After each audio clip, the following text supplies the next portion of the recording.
اللہ نے فاطمہ کے لیے 9 القاب رکھے، لہا تسعۃ الاسماء عند ملیک مقتدر، خدا کے نزدیک ان کے 9 نام ہیں۔ اور پھر آپ نے وہ نام نقل فرمایا، آپ نے فرمایا اللہ نے فاطمہ کو زہرا کہا ہے۔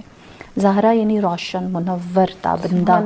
اور زہرا کا کہنے کا مطلب کیا ہے کہ جب وہ محراب عبادت میں کھڑی ہوتی ہیں تو ان سے نور ساطع ہوتا ہے، اسی لیے انہیں سیدۃ النساء العالمین بھی کہتے ہیں، کیونکہ اللہ عورتوں میں اس کو پسندیدہ سمجھتا ہے جو سب سے اچھی اس کی عبادت کرتا ہے۔ فاطمہ سے بہتر کسی نے نہ کی۔ پھر دوسرا لقب طاہرہ کہا، پاک ہے۔ کیوں پاک ہے؟ کیونکہ اس تک کبھی رجس، نجاست، ناپاکی نہیں آئی۔ انما یرید اللہ لیذھب عنکم الرجس اہل البیت ویطہرکم تطہیرا، اللہ نے بھی ان کی طہارت کی گواہی دی۔ پھر کہا وہ راضیہ ہے، وہ اللہ کی خوشنودی میں خوش رہنے والی ہے۔ آپ کے اوپر جتنی بھی آزمائش، جتنی بھی ابتلاءات آئیں، ہر ابتلا، بچے کی ولادت سب سے خوشی کا لمحہ ہوتا ہے ماں کے لیے، لیکن رسول اللہ نے ہر بچے کی ولادت کے وقت بتایا کہ ان کو اسلام کی راہ میں بہت ساری مصائب اور مشکلات کو اٹھانا ہوگا، خاموش رہیں، راضی رہیں، رضاً بقضائہ و تسلیماً لامرہ کہا۔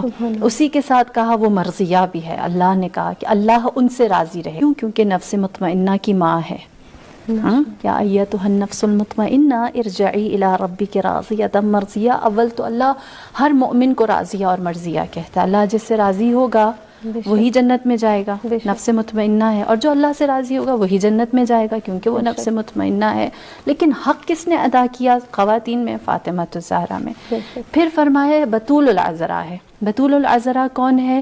کہ جس نے 4 بچے پیدا کیے لیکن اس کی ایک نماز قضا نہ ہوئی ہو۔ فاطمہ الزہرا ایسی بطول، ہر نجاست سے پاک ہیں کہ انہوں نے بچے کی پیدائش کے وقت بھی اور اس کے پہلے بھی اور اس کے بعد بھی کبھی ان کی کوئی نماز قضا شرعی طور پر نہیں ہوئی۔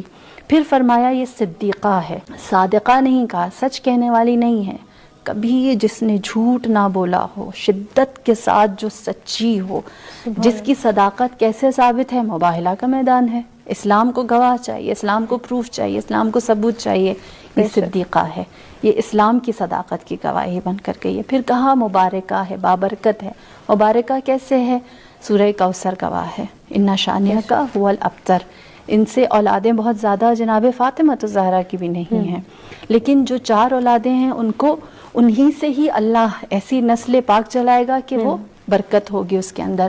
پھر اس کے بعد فرمایا کہ یہ زکیہ ہے، یعنی پاک ہے، اور پاک ایسی ہے کہ کوئی نجاست ان کے نزدیک نہیں آ سکتی۔ یہ 9 نام القاب اللہ نے فاطمہ الزہرا کے لیے دیے۔